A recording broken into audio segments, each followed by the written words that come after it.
Good evening, world, and all who inhabit it, and welcome to the Spartan Showdown. I'm Robert Zaglinski, and today, alongside me is AU Spartan Media sports producer, Kyle Tortolot. How you doing? What's up, Kyle? What's up, man? We've got a lot planned for today on this huge Sports Wednesday. Tonight, Kobe Bryant plays in the final game of his storied NBA career. We'll reflect on the legend's accomplishments and otherwise. Also, the Golden State Warriors attempt to make history tonight as they go for win 73 to break the 1995-1996 Chicago Bulls regular season win record of 72. It's been an amazing season for Steph Curry and company, and it may well culminate tonight. But first, priority one, the NHL Playoffs open tonight, and as you see by the jersey hanging behind Kyle, the Blackhawks begin their Stanley Cup defense against the St. Louis Blues at 8:45 on NBC Sports Network and Comcast Sportsnet Chicago. Later, we'll go through bracketology on the big screen for the entire playoff field, but for now, let's take a look at what happened the last time, courtesy of Captain Canada, as the Hawks visited St. Louis in the playoffs and break down this first-round series for them. Let it play on the screen.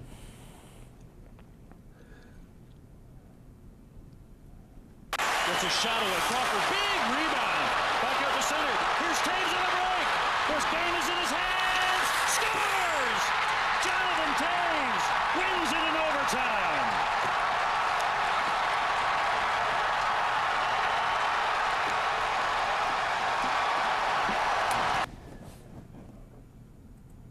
Last time, the Blackhawks and Blues played, as you just saw, Taves won the pivotal Game 5 for the Blackhawks in St. Louis, and Chicago ended up winning in 6 games in the first round. Following his legendary goal, as you just saw, Kyle, what can we expect this time, and what are some burning questions for both teams? I would say it's probably going to go 5 again. I don't see any reason it shouldn't go 5. I think Well, it's gonna be 6 or 7, well, yeah. 6, Long series. No, 5. We'll see. Blackhawks in Trying to 5. stay Blackhawks in 5. Unbiased. Blackhawks in 3. There you go. I think it'll go. Honestly, the Blackhawks being healthy going into the playoffs, I think we're going to see a lot of hustle. They're going to go real fast. I think you're going to see a lot of quick shots on goal. I think a penalty kill is going to be even better than it has been. They did go through a little slump at the end, but Marcus Kruger stabilized it. And they do every year, too. I feel like from February, March are always kind of difficult for the Blackhawks. But they come out so strong, and I think that gives them the kind of the leeway that they need. I think they'll be fine. I think they'll take, like I said, Blues in 5. So you Blues in 5? All right, they're going to take the Blues in 5. So you think that they have that extra gear that they always talk about, that they sort of conserve energy once they get into the doldrums of the season? Definitely. I mean, they just look at how hot they started this season. That's how I feel like how they started the season is exactly how they're going to start the playoffs. Right. So what in your mind is the biggest concern playing St. Louis? Is it their physical play, or should they even be worried about the Blues, given that the fact that the Blackhawks are probably in their heads with the amount of times the Blues have choked in the first round? Not to rag on that or anything, but kind of ironic name. It's ironic, yeah. I think the physical play for sure. I think that's one place the Blackhawks have always kind of lacked a little bit, except when they had Bufflin. I think he was kind of a. But it might be a little overblown because they've won 3 cups without that kind of play, right? I mean, they don't necessarily need it. They'd rather have the puck and but it's nice and skate around you. It's nice to have it, especially when you get nice and close, because it helps with defense when you have an enforcer like that close. It helps with defense. That puts a lot less stress on the goalie, and that's kind of what you want to do. Speaking of the goalie, Crawford, he's only played 1 game in the last month. He had some kind of mysterious head injury. On a scale of 1 to 10, how worried should Blackhawks fans be about him? I mean, it'll probably take maybe a game or 2 to knock the rust off, or maybe he'll come out blazing and have a shutout tonight. I feel like he's going to come out blazing. You know, I feel like he had the injury and they rested him because they knew they could. So I feel like it was more of a caution. But I think the caution wasn't really necessary. Well, it's always precautionary with a head injury. So, but I think they took it a little bit more than they had to. Right. We'll get to more. We'll pick this series later as we do bracketology later on in the show. The NHL Playoffs open tonight, and so tune in as the Hawks start their cup defense. Let's move over to the NBA in a big night for the association. First, Kobe Bryant caps off his legendary career against the Jazz tonight, and we'll let Kobe segue in us via Nike.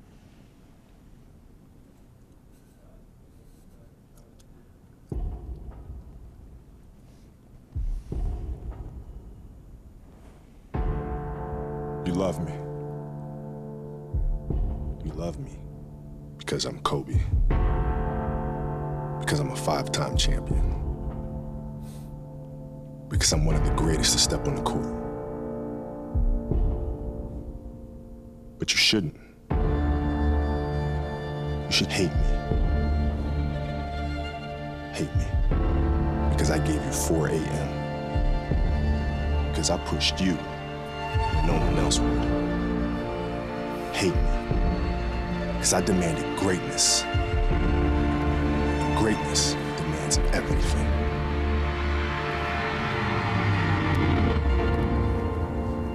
Love me when you become greater.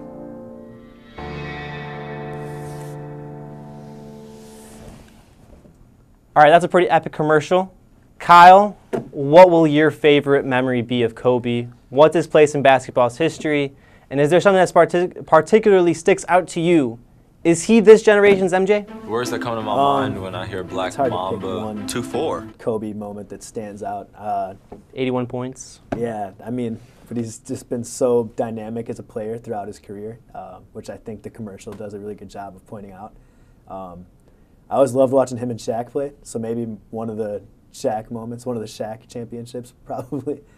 You left a little bromance and then an eventual feud. Well, and then eventual feud. It happens. But as far as like being in basketball history, he's definitely a legend. I mean, there's no question. He's totally a legend, or else he wouldn't be getting the publicity as in his last season. Is he a top 10 player all time? Is he the second? He's the second best shooting guard, I'm going to assume. Only to Jordan.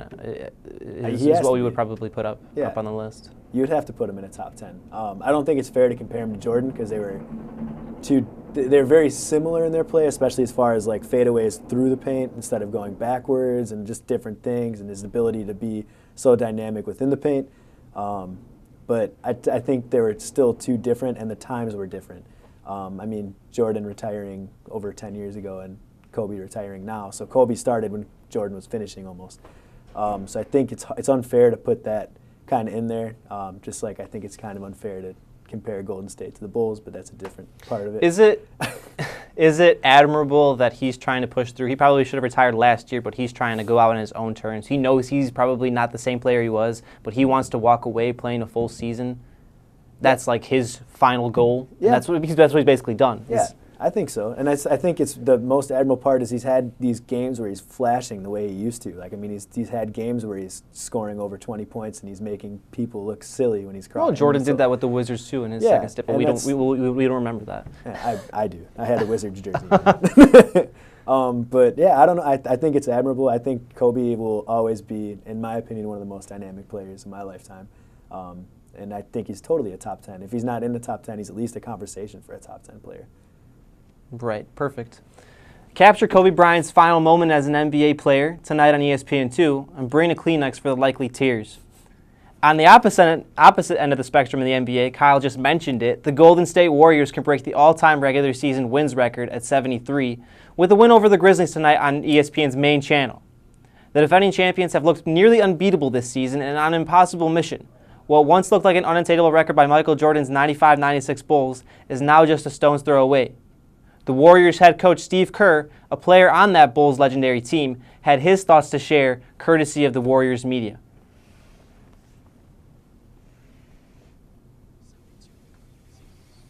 I don't even know what to say, really. It's crazy. It just feels like right place, right time type thing to be part of two teams that have performed like this and won at this level for the entire season. Pretty lucky, really, just to play next to Michael and Scotty and Dennis and play for Phil, and then come here and inherit this whole group, Steph and Clay and Draymond and Andre and everybody else as my first coaching job. Pretty good draw. I got a good draw. Judd Bushler will call me to congratulate. Kerr obviously has some underlying feelings and emotion there. I mean, it's a powerful moment. He's a part of two special teams. Kyle, how special and significant is this record? Where does an achievement like this place the Warriors in the all-time team ranks? Should they have been focusing on resting starters down the stretch instead of pushing for this? Does it? I'm throwing a lot here. Yeah, does it mean anything if they don't repeat? And should Bulls fans celebrate or at least respect something cool like this? Let's get through it all. Let's try to get through it all. In one breath? No, I'm just kidding. I'll start with like the last question. With the I think Bulls fans should respect it. I mean, this is an unbelievable accomplishment. It's cool. It's just cool.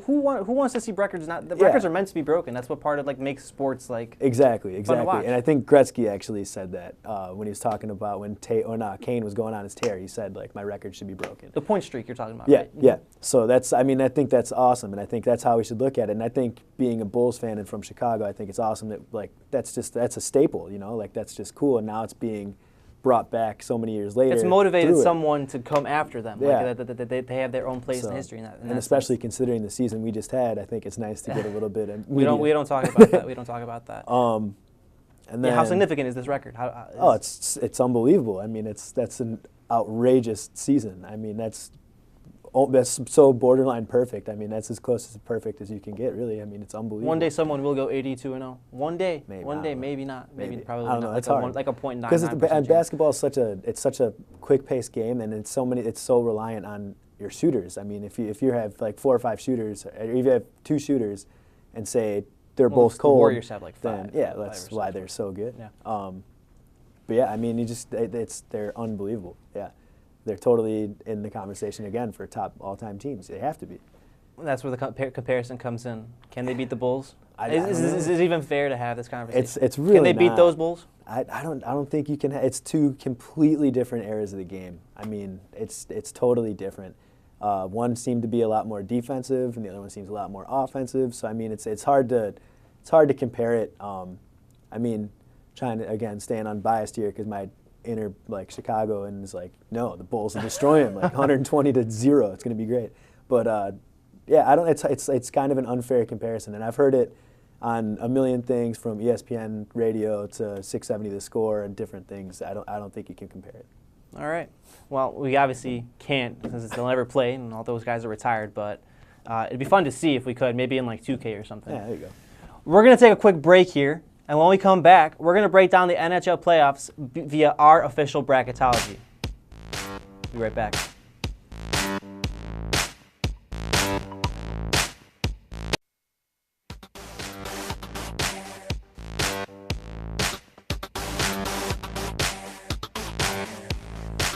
With me again is Kyle Torlot, Spartan Media Producer, and we're going to make our picks throughout the Stanley Cup playoffs and try to be as unbiased as possible. Keyword is try.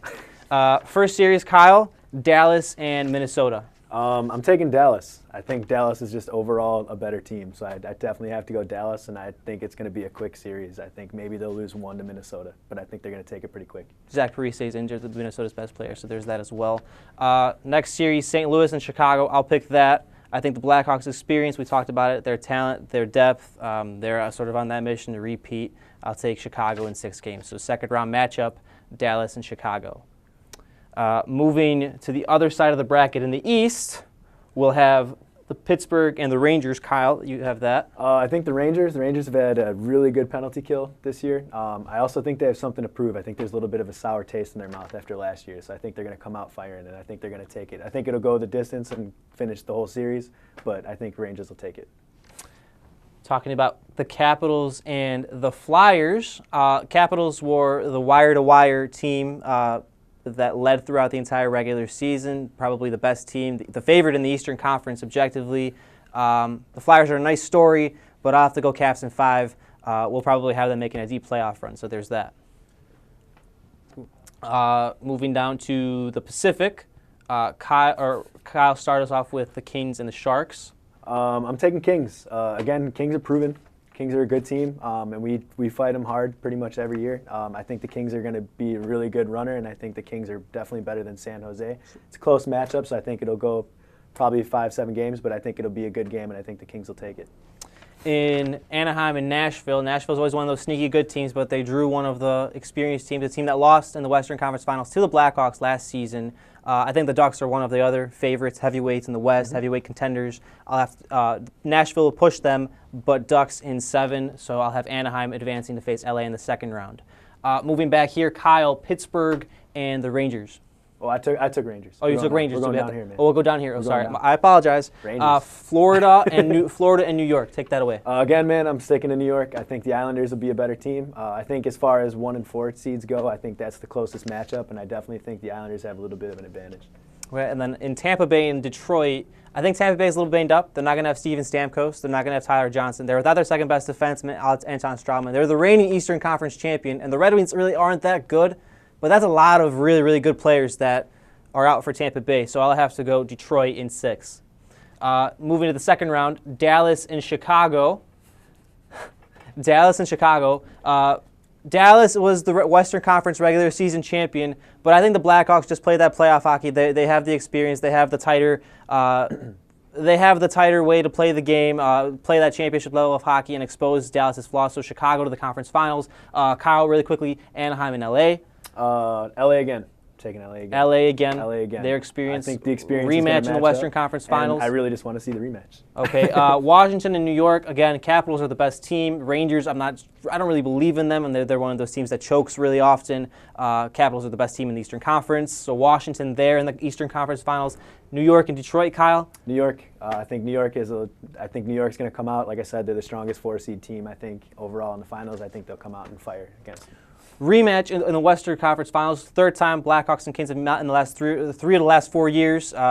Epic rivalry in the NHL. I think the Blackhawks come out on top this time. Sort of a revenge fast. Two best teams in the league in my mind.